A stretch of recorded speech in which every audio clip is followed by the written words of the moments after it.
They say the American West was carved out by giants, and the tallest of them all was Pecos Bill.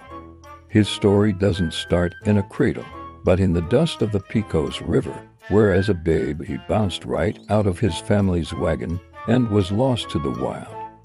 But the wild didn't claim him, it raised him. A pack of coyotes took him in, and Bill grew up thinking he was one of them.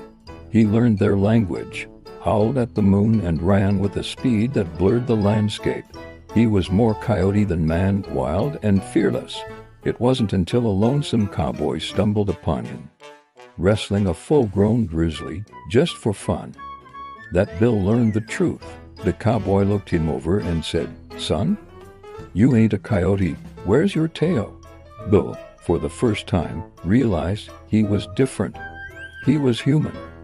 So he bid farewell to his coyote family and set off to find his place among men, bringing the heart of the wild with him. He took to the cowboy life like a fish to water, only bigger.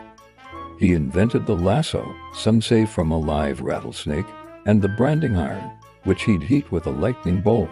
He had a horse named Widowmaker, a beast of pure dynamite and devilry that no other man could ride.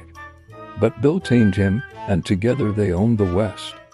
One year, a drought seized the land, so vast and terrible the rivers turned to sand.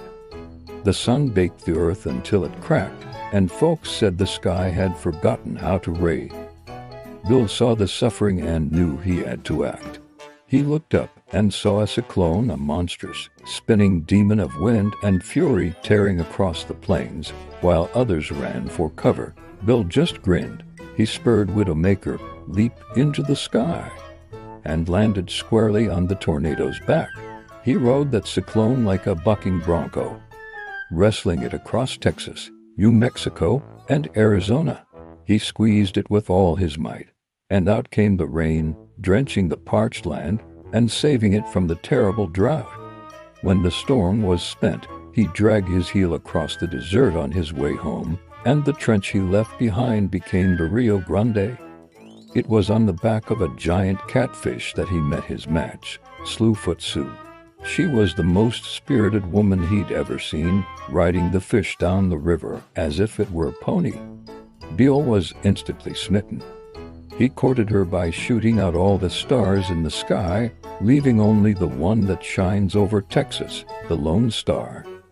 Sue, just as fearless as Bill, had one condition for their marriage. She wanted to ride Widowmaker. Bill warned her, but Sue was determined. The moment she sat in the saddle, the jealous horse bucked with a force that sent her flying. She landed on her steel bustle and bounced higher and higher until she hit the moon. Bill, heartbroken, tried to lasso her down, but she just kept bouncing. Some say she's up there still, a testament to the untamable spirit of the frontier. Pecos Bill's legend grew with every telling. They say he did die but simply laughed himself to death when he saw a city slicker in a mail-order cowboy outfit trying to act tough. His laughter echoed through the canyons, a final, booming tribute to the wild, rough, and adventurous spirit of the American West he helped create. He was more than a man, he was a tall tale, as vast and untamed as the land itself.